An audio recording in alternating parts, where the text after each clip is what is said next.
yourselves a hand for coming out. So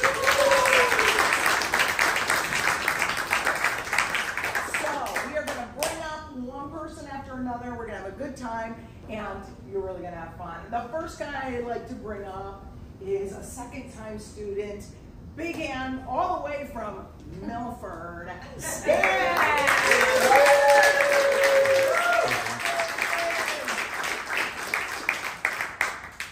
Lisa. So, about 3 years ago, I was in my living room. I was just about to get ready for bed, and I just was scratching, and I felt a lump in my chest. It scared the hell out of me, especially since my dad had just passed away from cancer 2 months earlier. That night was incredibly tense, and I didn't have a doctor to call the next day, so I decided I'm just going to call my dad's primary doctor, not knowing anything about him. He says, come right over. So I go right away. He's definitely unconventional. I walk into his office. He was 80s conventional because he had the mauve walls, the Norman Rockwell doctor lithograph on the wall. And within minutes of me showing up, he opens the door to the back. He's there in his little bow tie. And he says, come on back. And felt like he was the old little country doctor. And so I explained what was going on. He starts feeling around, and he says, yeah, there's something there. I'm like, yeah, that's why I'm here. So he says, I'm going to send you for some blood work, a mammogram, and maybe a biopsy as well. So I head over to the hospital to get the blood work done. While I'm waiting, I'm looking at what different tests they're going to be. I'm like, oh, there's an interesting one. And the phlebotomist comes in, and she's standing there staring at the order. And I'm like, is there something wrong? She goes, yeah, there's a whole bunch of different blood work. And she goes, and a pregnancy test, which is a standard panel for someone who is for breast cancer screening. So she takes the blood work, and the next day I hear that the hormone levels are great, that it probably is just an infection, but I still need to go for the mammogram. So a couple days later, I go to the breast cancer center, and I walk in.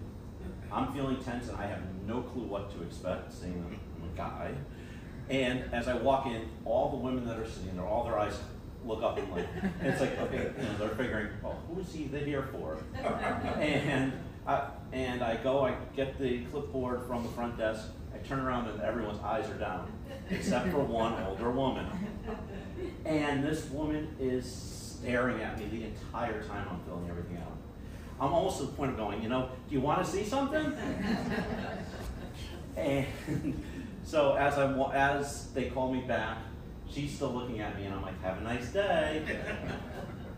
So they get me into the back. And since they didn't have a locker room for guys, they just brought me right into the imaging room. And they had me take off my shirt, and they had me go up against this machine. Now, for those of you who don't know, it's a tray that they put you on. And so there were two technicians in the room, and one of them presses the button and goes, uh-oh. And I'm like, no, uh-oh. And she's like, well, the machine won't go down, but I can put it down manually. So the other technician comes along, puts her hand right in my back, squeezes me up against this thing is coming down onto me. And women, now I know why you don't like this. And she starts squeezing. It's like a hamburger press. Just squeezing so tight. And I'm like, oh my God, this is really uncomfortable. They take the image, and then they go, okay, we got to do the other side. So I turn, and again, press, and I'm like, oh my God, this is just so uncomfortable. And with the tension of the week, the technician could see it on my face, I'm sure. So when she finally released me out of the hamburger press the second time, she said, I don't usually do this, but I'm going to give you a hug. So it made me feel better, because I was incredibly tense. And then she's like, I'll tell you what, I'm going to run and get the results for you right away. I'm going to bring this right to the radiologist. So she comes back a couple minutes later and says, it looks like it's just an infection, so you don't have to worry. But she's like, just make sure to always be aware of it and make sure that you're always checking yourself. So I said thank you to her, and I walked out of there with so much pressure off of me. And the best part of the story was I wasn't pregnant either.